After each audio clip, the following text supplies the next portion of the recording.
vie. Amen. Et bien aimé, ça sera pour la première fois pour nous d'avoir cette opportunité d'écouter le prophète Gervais Kilolo, l'orateur de ce soir. Et il vient du Congo, il vient de Kinshasa. Amen. Il vient du Congo, il vient de Kinshasa. Il est avec nous à Paris, ça va faire déjà un mois. Il était là le dimanche dernier et aujourd'hui il est encore avec nous. Que Dieu soit loué. Nous allons l'écouter, profiter de cette grâce prophétique pour notre bien-être spirituel. Amen. Amen. Je ne vais pas faire trop de commentaires pour ne pas perdre encore le temps à l'orateur. Tenons-nous debout, tenons-nous debout, tenons-nous debout, tenons-nous debout. Et sous vos acclamations, nous recevons le prophète Jésus.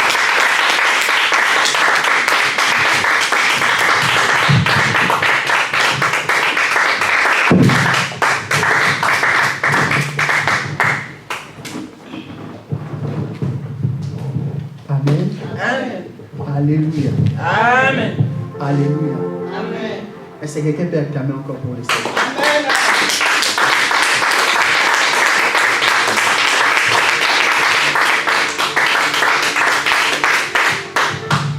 Je sais que la présentation a été très bonne par notre révérend Paul.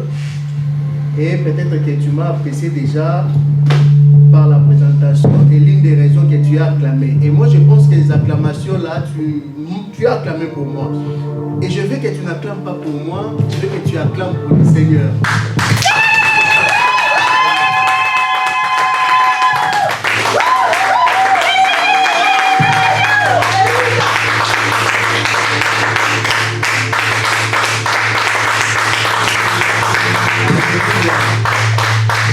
Alléluia. Je prie le Seigneur que Dieu te fasse énormément du bien. Sans plus tarder, on n'a pas assez de temps. Seigneur, nous te louons, nous te glorifions, nous te rendons grâce pour ce moment si merveilleux. Seigneur, sois avec nous.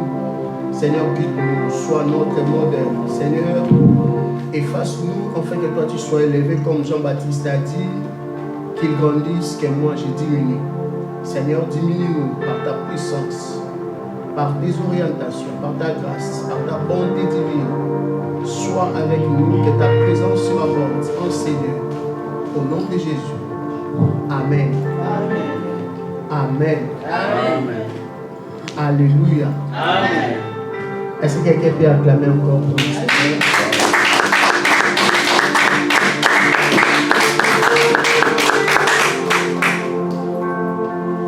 Sans plus tarder, nous allons passer par la parole de Dieu. Est-ce que quelqu'un veut écouter la parole de Dieu pendant quelques minutes?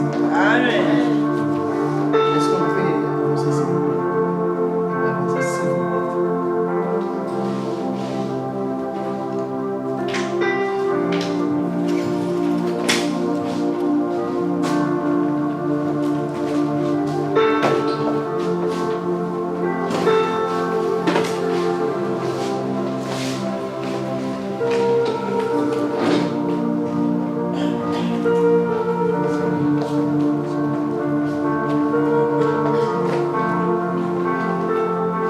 Alléluia.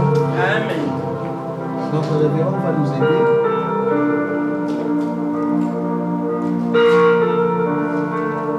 Nous allons prendre rapidement Matthieu 27 avant que notre révérend va nous aider avec un passage biblique. Est-ce que quelqu'un peut nous lire Matthieu 27 à 29? Rien que ça.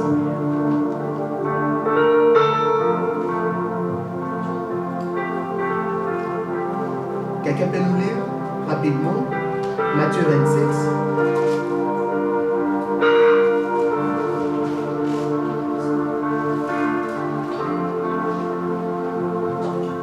Matthieu 27. À 29. Bien, 29. Oui, oui. 28 à 29. Matthieu 27. 28 à 29. Oui, oui.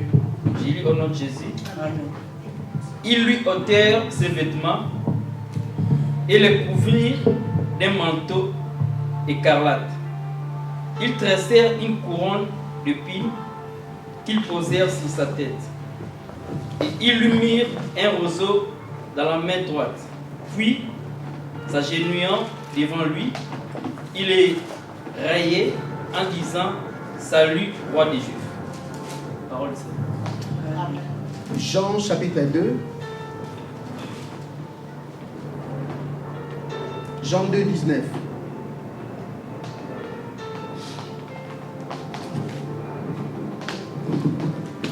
Jean 2, 19. Jésus leur répondit, détruisez ce temple et en 3 jours je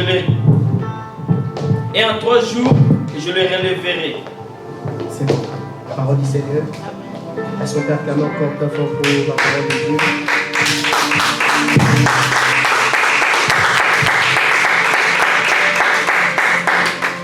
Je prie en sorte que Dieu te fasse du bien par ce message. Amen. Est-ce qu'il y a quelqu'un qui est disposé pour écouter la voix de Dieu? Amen. J'aimerais entendre quelqu'un disposé pour dire que je suis disponible. Je suis disponible. Seigneur, je suis disponible. Seigneur, je suis disponible. Vu que tu as dit, Seigneur, tu es disponible et je pense que Dieu t'a déjà localisé là où tu es. Alléluia. Amen. Et la parole de Dieu, Jésus-Christ est en train de dire, il a dit aux pharisiens, il a dit à tout le monde, détruisez ces temples et je les rebâtirai en 3 jours.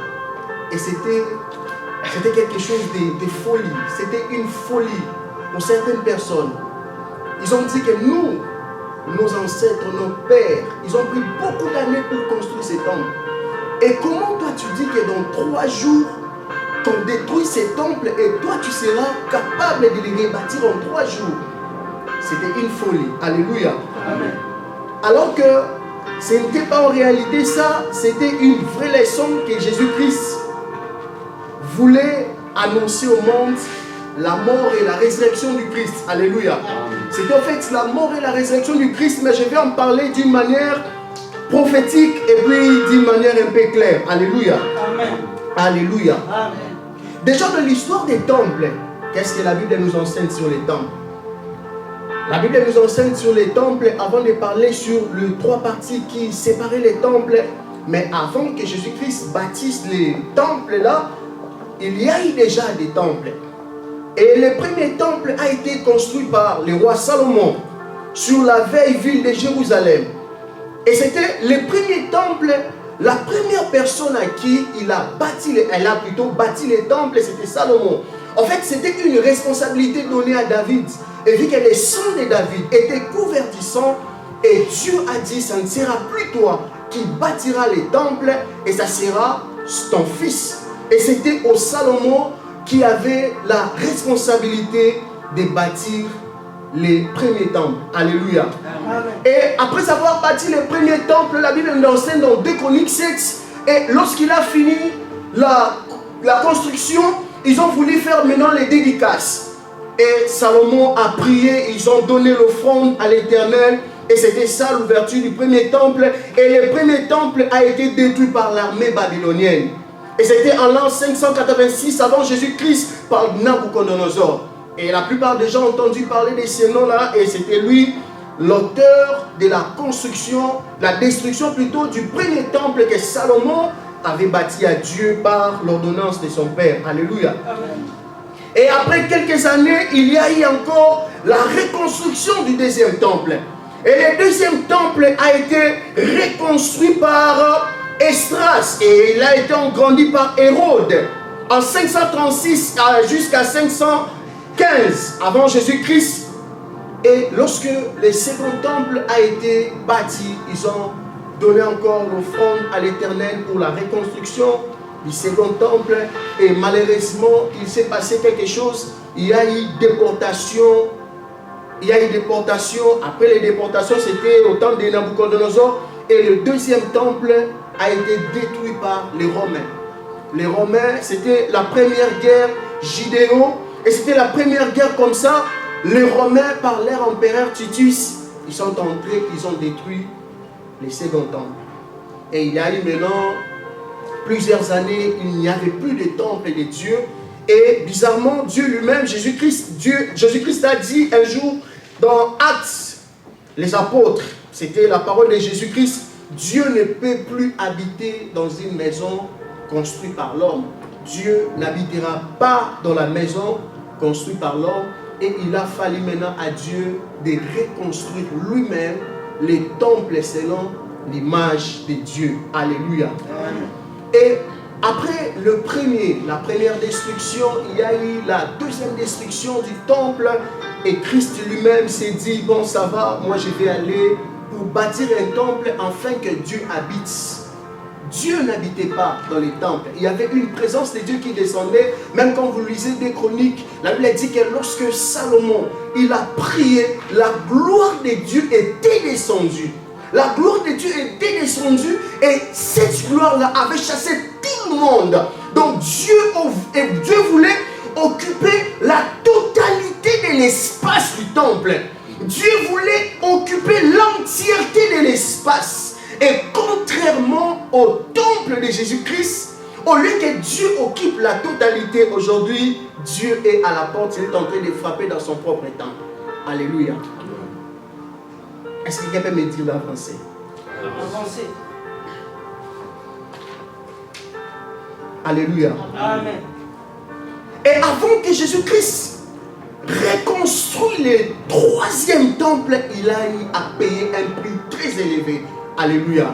Et vous allez constater que même Ecclésiaste dit, jette ton pain sur la surface des eaux et tu le retrouveras plus tard. On ne peut jamais jeter un pain sur la surface des eaux et puis les récupérer plus tard. C'était impossible. Lorsque vous jetez un pain dans la surface des eaux et il y aura un moment, et je ne sais pas vous qui parlez mieux français que moi, il y aura un moment, le pain va disparaître. Je ne sais pas si comment on dit en français, vous qui parlez mieux français. Et quand vous jetez le pain dans l'eau comme ça, il y aura un moment, le pain va gonfler et puis à la fin, le pain va faire quoi? Se dissoudre. Merci beaucoup. Que Dieu te bénisse pour les bons français. Amen. Amen. Vous écoutez seulement le message. Et qu'est-ce qui s'est passé maintenant à la fin? Et lorsque le pain va se dissoudre, il sera impossible de récupérer l'état dans le même état que tu l'avais jeté. Alléluia. Amen. Mais la Bible dit, jette ton pain sur la surface des eaux et tu les retrouveras plus tard. Ça parlait de l'image de Jésus-Christ lorsqu'il est descendu. Dans Jean, il dit que je suis le pain qui est descendu du ciel. Et lorsqu'il est descendu dans la terre, l'eau représente la terre. Cela annonçait déjà que Jésus mourra, mais à retirer la popola jamais.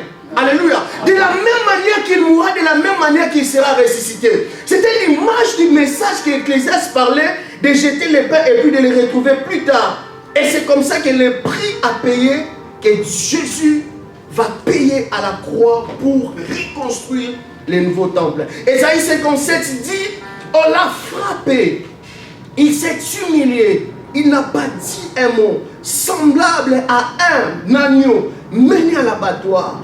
Tout comme la brebis muette devant ceux qui la donnent, il n'a pas dit un seul mot. Alléluia.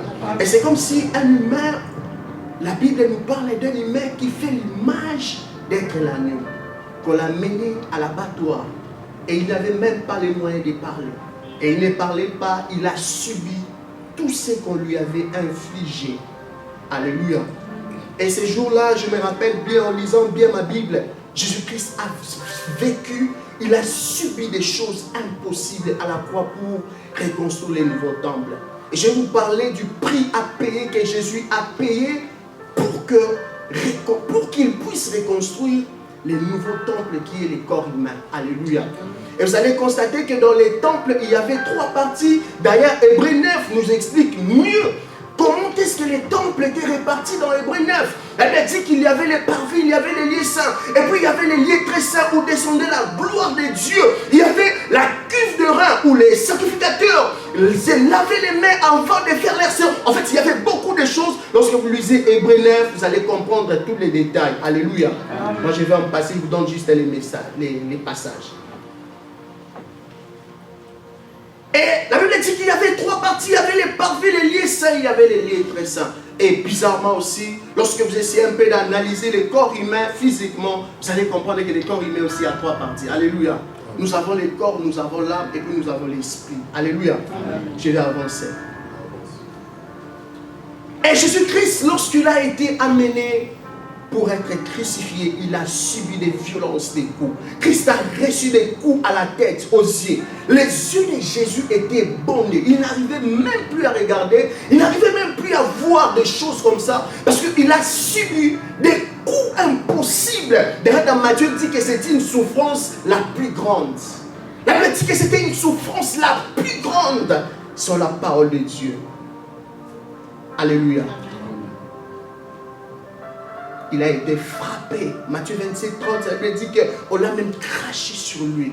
Une personne qui était déjà, qu'on l'a mené déjà, il a été abattu. On l'a frappé dans tous les sens. Et malgré qu'il avançait, malgré la fatigue, il y avait des gens qui crachaient encore la méchanceté. Mais lui, il a subi tout ça. Il ne parlait même pas. Il avait la bouche fermée parce qu'il avait une vision. Il avait une mission pour bâtir un nouveau temps. Alléluia. Matthieu 27, 30, la Bible dit qu'on a craché sur lui et on l'a frappé à la tête. Jean 19, 3, on a versé sur lui et puis on criait le roi des Juifs. Il y avait des gens qui criaient voici le roi des Juifs. La Bible dit mais Jésus à la croix il s'est moqué de l'ignominie. Et pendant que les gens se moquaient de lui, pendant que tout le monde criait sur lui, mais lui il était là calme. Il ne parlait pas. Et puis il y a encore une autre chose que Jésus-Christ a subi à la croix. Il a pris les coups de verge et les coups de fouet. Jésus était attaché à un poteau. Il était attaché à un poteau et puis il a été fouetté très brutalement avec un fouet à la lanière de cuir. C'est-à-dire qu'on avait pris un fouet, on a mis des cuirs. Et il y avait des clous tellement volumineux. Et c'était des clous de fer. Alléluia. Et lorsqu'on prenait les fouets, on jetait sur la peau. Et les fouets déchiquetaient même la peau. La peau de Jésus était... Il y avait beaucoup de trous et puis il y avait beaucoup de sang qui circulait. Et sa peau et son habit étaient trop collés. Il y avait trop de sang. Les sangs étaient enfermés avec les vêtements qu'il portait. Imaginez-vous quelqu'un qui est déjà fatigué. Vous prenez des coups comme ça. Des fouets en cuir. Et lorsqu'on dit des fouets en cuir, c'est-à-dire, je ne sais pas en lingala comment je peux dire, c'était comme des mains bendées. C'était comme ça. Et on prenait, on ne frappait pas un animal. On frappait à un humain. Alléluia. Amen. Et il a subi les moqueries et la couronne des épées. La tunique de Christ a été arrachée de lui. Alors que sa chair, il y avait trop de sang. Et il a été meurtri. Ses blessures étaient ouvertes, étaient pris. C'était trop sensible parce qu'il avait tellement de fouets. Et tellement qu'il y avait des trous. Son corps, il y avait maintenant trop d'espace. Donc tu pouvais directement voir les os parce qu'il y avait trop de trous. Parce que les fouets étaient entrés. Ça collait les vêtements et sa chair. Et c'était trop cruel. Jésus a beaucoup souffert ces moments. Dans Matthieu 27, 35, la Bible dit, et ça c'est selon les historiens, les gens qui aiment beaucoup faire la lecture sur la parole de Dieu, ils ont dit que la couronne d'épines avec plus de 20 cm a été enfoncée sur sa tête. C'est comme s'il y avait une couronne là, on prend la couronne de 20 cm, on la fonce sur la tête d'un humain. Et même si la taille n'était pas identique à la tête, et on prenait la couronne, on la fonçait. C'est-à-dire que c'était obligé de coller à sa tête. Et ça laissait beaucoup de traces. Et ça transperçait ses cheveux. Ça transperçait ses cheveux. Il y avait tellement, d'abord ça pesait, et puis ils étaient obligés de la coller, et ça a directement créé l'hémorragie. Alléluia. Et imaginez-vous tout ce que la Bible est en train de nous parler. Ce n'est pas une histoire, mais c'est une chose qu'un homme a vécu il y a 2000 ans. Et sans plus tarder, pendant qu'on a mis cette couronne sur sa tête, il y avait encore les moqueries. Il y avait les Romains qui se moquaient de lui. Mais si réellement, toi, tu es le Fils de Dieu, si réellement, toi, tu as fait des choses que nous avons entendues, mais disparaît. Mais disparaît. Montre-nous que tu es Dieu. Descends de là et puis pars. Jésus est passé par une pression physique et psychologique très intense. Matthieu 27, 29 et puis Jean 19, 2. Alléluia. Et malgré qu'on a mis la couronne de 20 cm là, qu'on a enfoncé, qu'on a fait l'effort de coller sur sa tête, ils ne sont pas arrêtés là. Ils ont allé chercher une croix. Alléluia. Et les historiens disent que le poids de cette croix, la croix pesait au moins 75 kilos. Imaginez-vous quelqu'un qu'on a déjà fouetté, son corps est déjà meurtri et ses vêtements étaient collés de sa chair. Il y avait des sangs partout de gauche à droite. Et on prend encore la croix qui pesait énormément sur ses épaules. Ses épaules étaient déjà en train de saigner. Il y avait du sang partout. Ajoutez l'épuisement. Et puis il était déjà hydraté. Il était déshydraté. Il avait soif. Il a été frappé à gauche, à droite. Les sangs qui coulaient, puis l'eau qui partait directement. Il était fatigué, puis il avait soif. Et je me souviens, lui qui dit que celui qui croit en moi n'aura plus jamais soif. Lui qui a dit, je suis la source de l'eau. Mais comment une source en ce moment-là, la source commence encore à chercher de l'eau. Une source véritable. Il y avait une sécheresse dans la source. Il a changé sa nature. Il a pris sa nature de la source. Il a donné ça aux humains. Il a pris la nature des humains. Il a porté en lui. Voilà pourquoi il avait soif. Il a eu soif ces jours-là. Et on a pris la croix. On a fait porter la croix.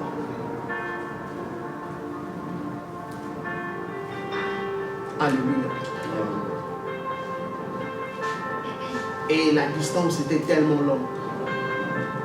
Jean 19, 17, quand vous lisez jusqu'à Golgotha, quelqu'un qui saignait, il est fatigué, il n'a pas mangé. Il est déjà meurtri, il avait du sang. Ses vêtements ne pouvaient même plus coller à son corps parce que ses vêtements ne pouvaient même plus se séparer parce que c'était comme si on avait mis les cols. On a collé son corps et ses vêtements par les sangs et les trous. C'est comme s'ils étaient entrés on a cousu son corps. C'était trop collé avec ses habits. Si tu essaies un peu d'arracher ses vêtements, il aura très mal.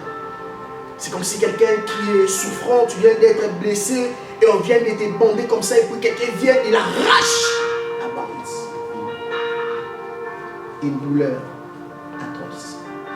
Et au lieu de s'arrêter là, il a été frappé. On l'a craché sur lui. On l'a mis sur lui la couronne d'épines. Au lieu de s'arrêter là, on l'a fait porter une croix qui pèse tant. Fatigué, il a très soif. Au lieu de s'arrêter là, et ils disent que non, on ne va pas s'arrêter là. On va te montrer que nous sommes des guerriers. Et on l'a pris pour aller être crucifié à la croix. La crucifixion était élaborée. Les coups de crucifixion, selon les gens qui ont fait des études bibliques, c'est les gens qui ont fait des études approfondies, ils ont dit qu'elle était de 13 à 18 cm. Un coup de 13 à 18 cm, ça peut avoir quelle taille? Et on prie. Et lorsqu'on frappait, ça pouvait directement toucher au nerf. Et on a pris les clous. On a pris, on a jeté les clous comme ça. Et puis, on colle. Il est crucifié à la croix avec des clous volumineux. Christ a été pendu. Et lorsqu'il a été pendu comme ça, parce que quelqu'un a été pendu, même la position compte. Lorsque vous saignez beaucoup, la position aussi compte. Et lui, au lieu de rester statique, on a dit que tu ne resteras pas statique. On prend encore ses mains ses mains élevées. Déjà quand quelqu'un saigne, il est fatigué, il ne peut plus lever ses mains comme ça. Il était déjà fatigué, épuisé. Et ils ont dit qu'on ne va pas te laisser comme ça. On prend ses deux mains suspendues en l'air, avec des clous attachés.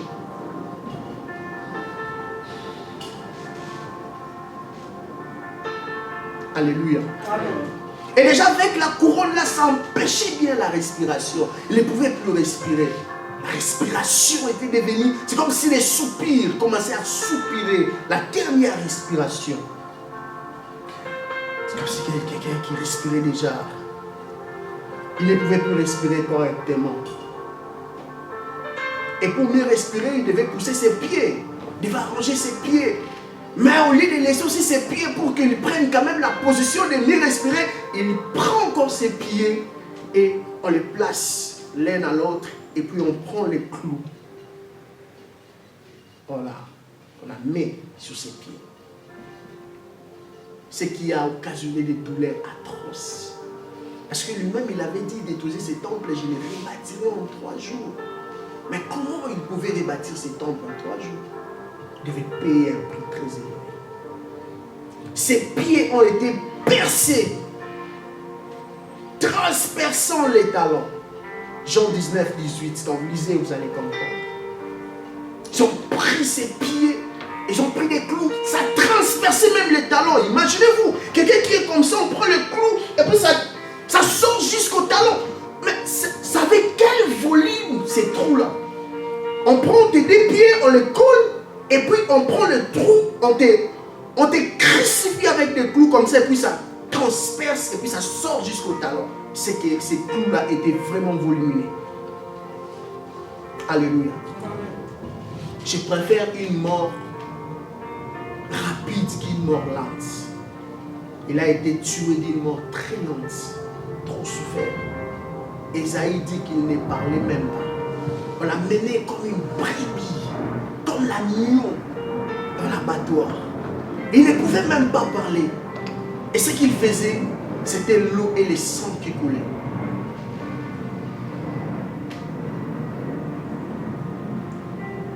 Et sa respiration, il ne pouvait plus respirer parce qu'il avait des crampes, il y avait des douleurs partout.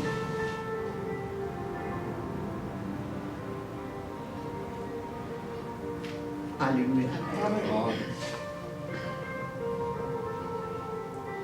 Chaque effort que Jésus faisait pour respirer deviendrait une douleur. Il est pendu à la croix. Il y avait des gens, la foule. Si tu essaies un peu de bouger comme ça, tu as mal. Si tu essaies un peu de bouger à droite, tu as mal. Il ne pouvait même plus respirer, même plus bouger. Il était obligé de rester identique. Imaginez-vous, moi je m'en souviens quand j'étais petit, lorsque j'étais malade, on m'a amené à l'hôpital, je refusais beaucoup la piqûre. Mais tu es malade, on te dit va à l'hôpital. Je n'ai même pas l'hôpital. Et si on me dit que va là-bas, on va te donner la piqûre, je disais non. Et même si on me donnait les médicaments, pour moi-même, pour mon propre bien, je voyais les médicaments, ça n'avait pas les goûts. C'était amer. Je ne pouvais même pas prendre les médicaments alors que c'était pour mon bien. Et imaginez-vous, lui, il a subi des choses atroces. Alléluia.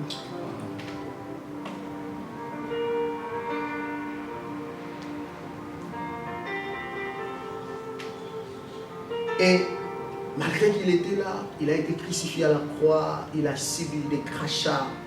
Ils ne sont pas arrêtés là.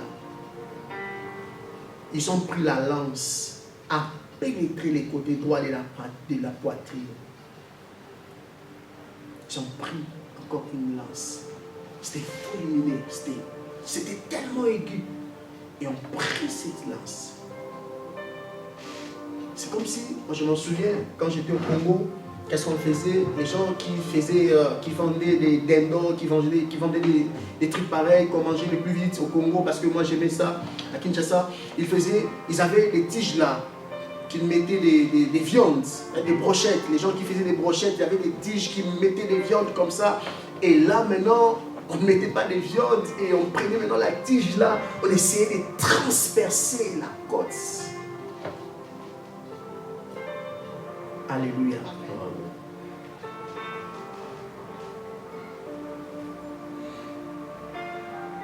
le cœur de Christ a littéralement été percé pour l'humanité.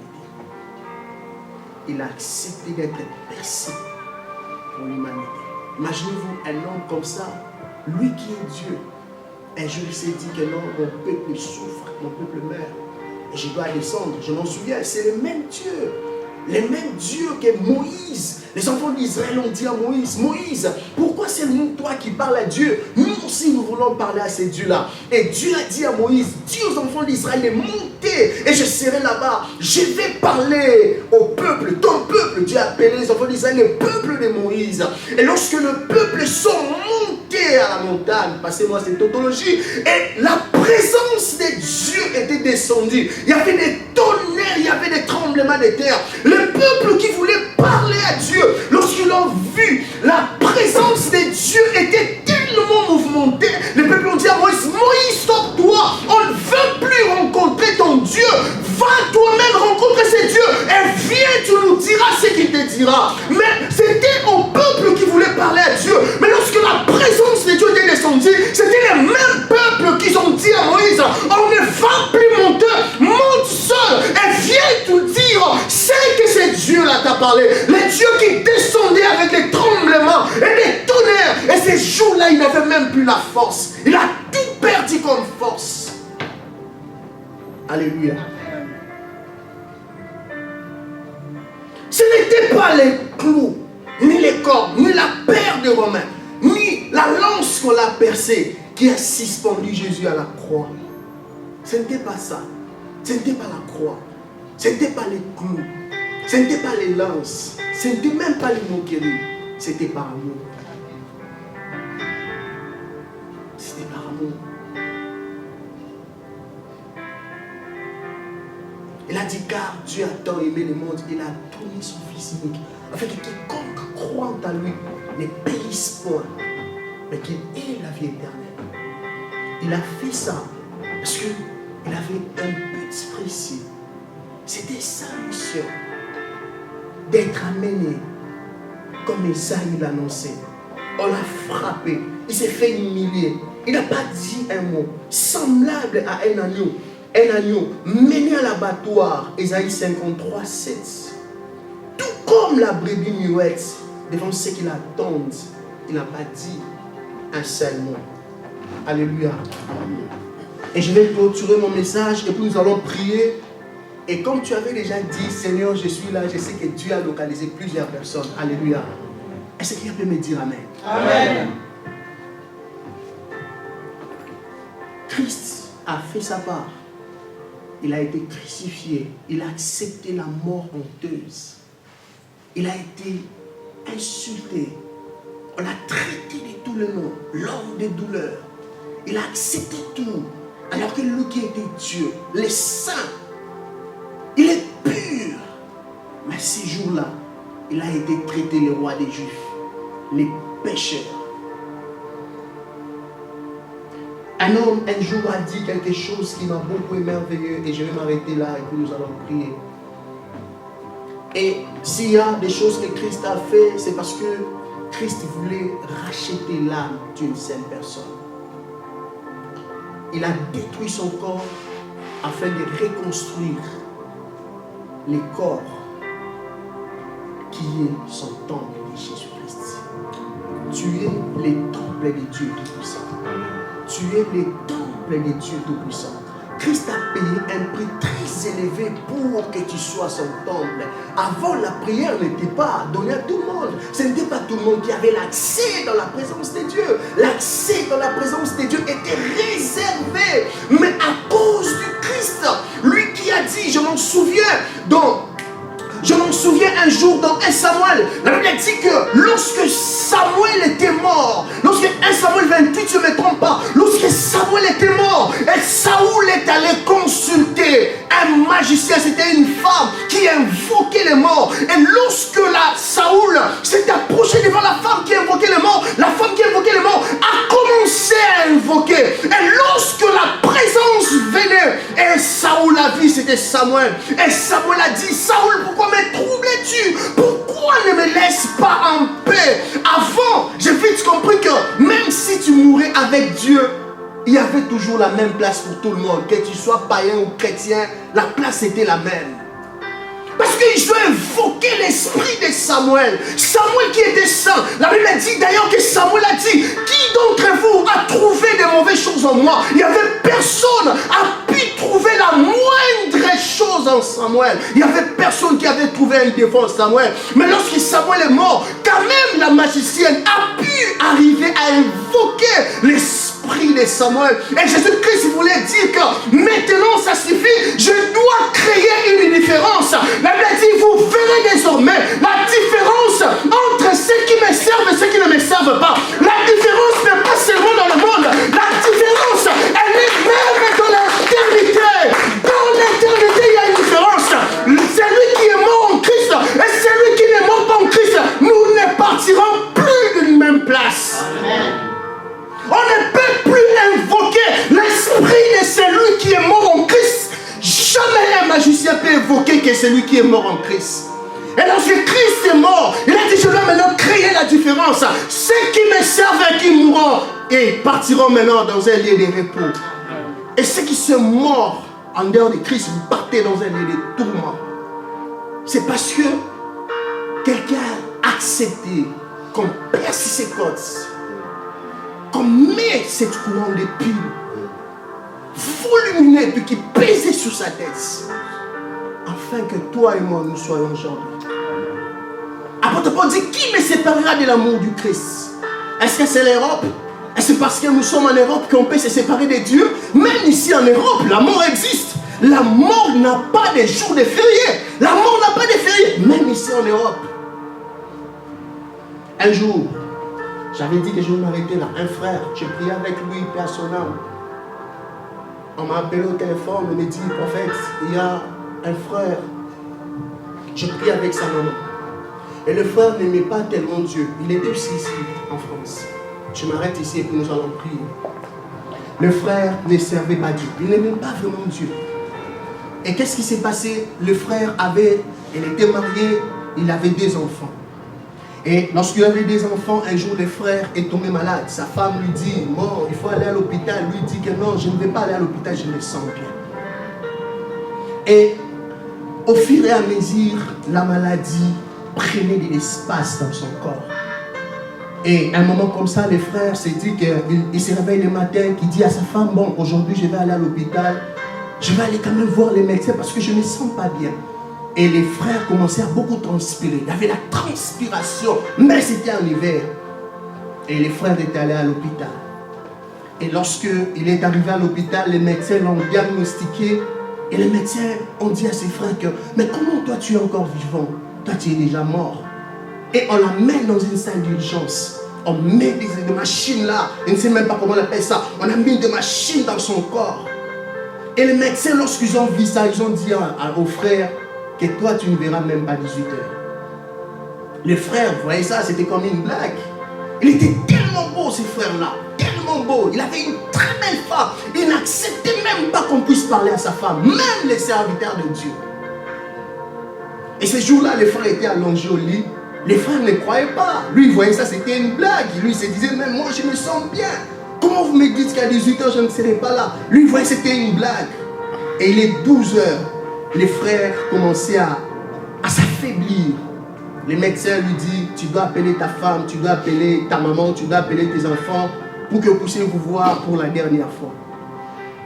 14 h, les frères commençaient maintenant à sentir le poids de la mort. Il se disait, oh, ça devient vraiment sérieux. Sa femme est venue, ses enfants sont venus, sa maman est venue. Et moi, on m'a appelé par un appel au téléphone. Prophète, regarde un peu ce qui se passe ici. 17 h. La machine là, je ne sais pas comment on appelle ça, il y avait des casques comme ça qui faisaient il y avait des barres là qui montaient. Et les frères étaient tellement affaiblis. 17 h 30, on m'appelle par un appel vidéo. Les médecins disent qu'il lui reste quelques minutes parce qu'il va mourir. Et les frères commençaient à pleurer. Et je m'en souviens, la phrase légendaire que le frère m'a dit. Il m'a appelé prophète. C'était pour sa première fois qu'il m'appelle prophète. Avant, ce n'était même pas prophète. Et nous, les serviteurs de Dieu qui sommes en Afrique, et qui prions pour des gens qui sont ici en Europe, on nous trouve toujours comme des mendiants. Toi, tu appelles une sœur ici en Europe et toi, tu es en Afrique, on te trouve un mendiant. Apôtre Paul dit, il nous voit pauvres, mais nous enrichissons plusieurs. Amen. Un homme de Dieu peut être pauvre, mais il est capable de te rendre riche. Amen. Il nous voit comme un imposteur, quoique nous sommes véridiques. Nous ne sommes pas des imposteurs. On ne fait qu'annoncer la parole de Dieu. Et les frères commençaient à pleurer. Il y avait des larmes. Et il m'a posé une question. Prophète, dis-moi, est-ce que Dieu m'aime? Si Dieu m'aime, que je change même ma façon de prier pendant mes heures que je vais partir. C'était une phrase que tout le monde a commencé à pleurer. J'ai dit aux frères que Dieu t'aime. Je priais pour les frères. Et quand on a dit Amen, la machine là qui faisait des pip, c'était les frères étaient morts. Il n'y a pas de vie sans Jésus-Christ. Il n'y a pas de vie sans Jésus-Christ. Tu peux être fort aujourd'hui, demain tu seras faible. Tu peux être grand aujourd'hui, demain tu n'auras plus la force. Que Dieu vous bénisse. Amen.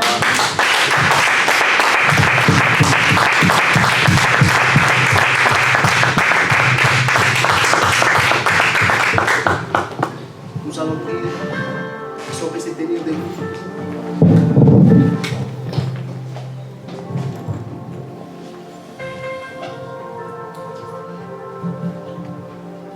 Alléluia. Alléluia. Amen. Je prie le Seigneur que la main puissante de Dieu te réalise au nom de Jésus. Amen. Essaye seulement de lever tes deux mains. Et Dieu va visiter quelqu'un ici. Et Dieu va visiter quelqu'un ici maintenant. Au nom de Jésus. Au nom de Jésus. Au nom de Jésus. Au nom de Jésus. Au nom de Jésus. Au nom de Jésus.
il y a une forte présence de Dieu qui va visiter beaucoup. Et j'ai pris que la forte présence de Dieu